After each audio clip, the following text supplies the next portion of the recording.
Hello, welcome back to Hobbit-Sized Readings of The Hobbit, narrated by yours truly, Gregory Jean Conrad. Today we continue reading J.R.R. Tolkien's preliminary masterpiece, The Hobbit, with Chapter 9, Barrels Out of Font, Part 3. Balin was told off to watch the guard and the butler and give warning if they stirred. The rest went into the adjoining cellar with the trap doors. There was little time to lose. Before long, as Bilbo knew, some elves were under orders to come down and help the butler get the empty barrels through the doors into the stream. These were, in fact, already standing in rows in the middle of the floor, waiting to be pushed off. Some of them were wine barrels, and these were not much use, as they could not easily be opened at the end without a deal of noise, nor could they easily be secured again. But among them were several others, which had been used for bringing other stuffs, butter, apples, and all sorts of things to the king's palace. They soon found 13, with room enough for a dwarf in each. In fact, some were too roomy, and as they climbed in, the dwarfs thought anxiously of the shaking and the bumping they would get inside, though Bilbo did his best to find straw and other stuff to pack them in, as cozily as could be managed in a short time. At last, 12 dwarfs were stowed.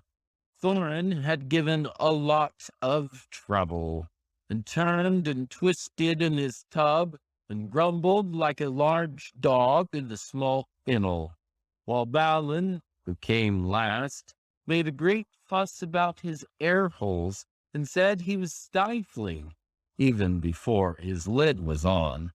Bilbo had done what he could to close holes in the sides of the barrels, and to fix on all the lids as safely as could be managed. And now he was left alone again, running round, putting the finishing touches to the packing, and hoping against hope that his plan would come off. It had not been done a bit too soon. Only a minute or two after Balin's lid had been fitted on, there came the sound of voices and the flicker of light. A number of elves came laughing and talking into the cellars, and singing snatches of song. They had left a merry feast in one of the halls, and were bent on returning as soon as they could. "Where's old Gallion, the butler?" said one. "I haven't seen him at the tables tonight. He ought to be here now to show us what is to be done."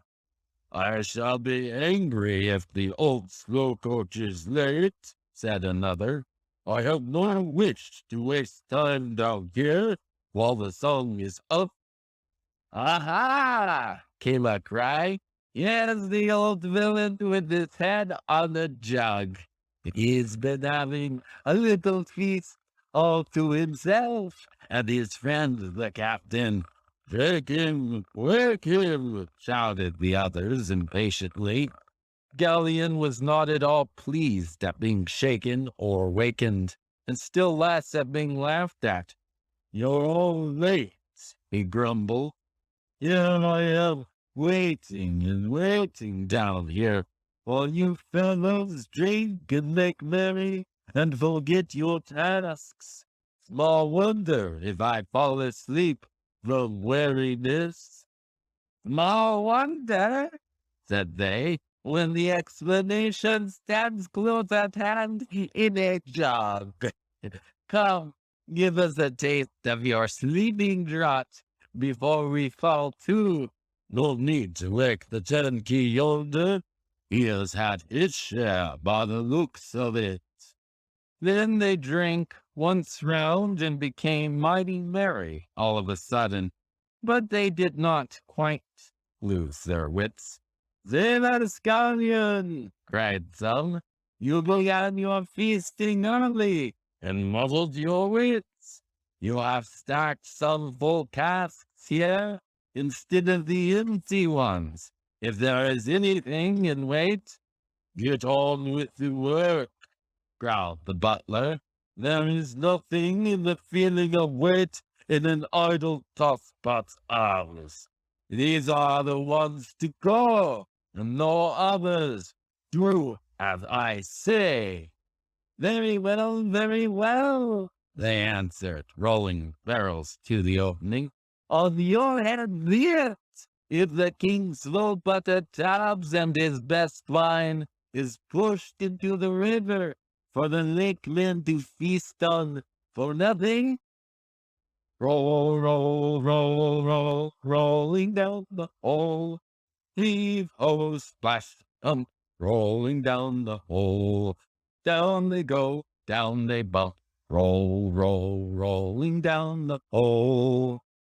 So they sang as first one barrel, and then another rumbled to the dark opening, and was pushed over into the cold water some feet below.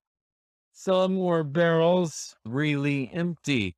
Some were tops neatly packed with a dwarf each. But down they all went, one after another, with many a clash and a bump, thudding on top of ones below, smacking into the water, jostling against the walls of the tunnel, knocking into one another, and bobbing away down the current. It was just at this moment that Bilbo suddenly discovered the weak point in his plan. Most likely you saw it some time ago and have been laughing at him. But I don't suppose you would have done half as well yourselves in his place. Of course, he was not in a barrel himself, nor was there anyone to pack him in, even if there had been a chance. It looked as if he would certainly lose his friends this time. Nearly all of them had already disappeared through the dark trap-door, and get utterly left behind and have to stay lurking as a permanent burglar in the elf caves forever. For even if he could have escaped through the upper gates at once, he had precious small chance of ever finding the dwarves again. He did not know the way by land to the place where the barrels were collected. He wondered what on earth would happen to them without him, for he had not had time to tell the dwarves all that he had learned or what he had meant to do once they were out of the wood. While all these thoughts were passing through his mind, the elves, being very merry, began to sing a song round the river door. Some had already gone to haul on the ropes which pulled up the portcullis at the water gate, so as to let out the barrels as soon as they were all afloat. Below, heave ho, splash, rolling down the hole. Heave ho, bang, bump, roll, roll, rolling down the hole. Down the swift, dark stream you go, back to lands you once did know. Leave the halls and caverns deep, leave the northern mountains steep, where the forest wide and dim stoops in shadow gray and grim. Roll, roll, rolling down the hole. Heave ho, splash, rolling down the hole. Heave ho, bang, bump, roll, roll, rolling down the hole.